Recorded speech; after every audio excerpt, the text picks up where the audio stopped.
Vëlla Olsi nuk i ka punët mirë me Spakun, aq më tepër këto ditë që vëlla Edi nuk e urdhëroi Spakun të mos të razgaz Demin. Po ç'lidhje ka Demi me Olsin? Pyet dikush që nuk i mban mend mirë të gjitha skandalet e përditshme.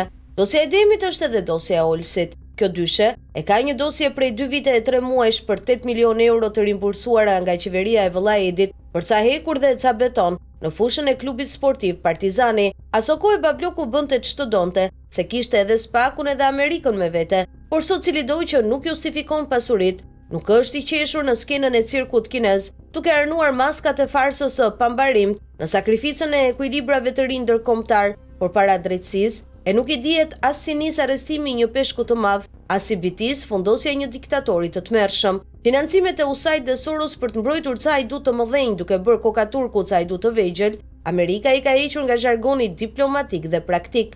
Nuk ka as dogma as dollar. Realisht edhe vëlla Olsi është i rrezikuar. Konkretisht kostoja e kompleksit Partizani sipas preventivit ishte 1.6 milion euro, jo 8 milion euro. Vazhdoj me skandalin. Edhe pse sipas aktit normativ numër 10 të datës 18 maj 2022, rimburson vetëm firmat që kryen investime shtetërore, më 9 mars 2016, Edi Rama i ka falur kompleksit privat të Gazdemit sipërfaqe trualli e objekte 37.000 m2 në ish qendrën sportive Skënderbegas, ku vëlla Olsi është drejtor klubi. Realisht të gjithë e dim se vëlla Olsi është depozite prepotencës dhe pasurive të çmendura të monarkisë moderne, nga pasuritë e pista, parajsat fiskale, lidhjet me grupe kriminale dhe sketave të kartotekave të karteleve të drogës, deri tek Sinaloa, organizatë terroriste tashmë. Babloku deri më sot e ka mbrojtur familjen e vet sheike duke ngarkuar përgjegjësi mbi kë ka zgjedhur e duke shkarkuar tensione ku ka dashur, përmes pastrimeve me sa më pak dhimbje e sa më shumë heshtje. Pra arrestimi i Olsit nuk e vret syt askujt përveç kriminalëve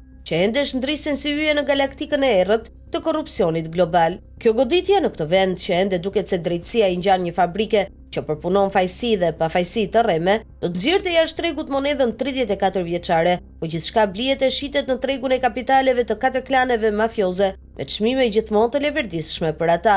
Ndërtuesi i Gazdemi është ana e medaljes në tokë, Spak, Olsi Rama, ana që shohim ne, që duam të besojmë se dita e arrestimeve lart po vjen, pasi koha ku i forti ha të doptin që i zë rrugën dhe vëlla Edi ha të vetët që i bëjnë karshillok, nuk ka sot të njëjtin oreks për të njëjtat zullume të zbrazta.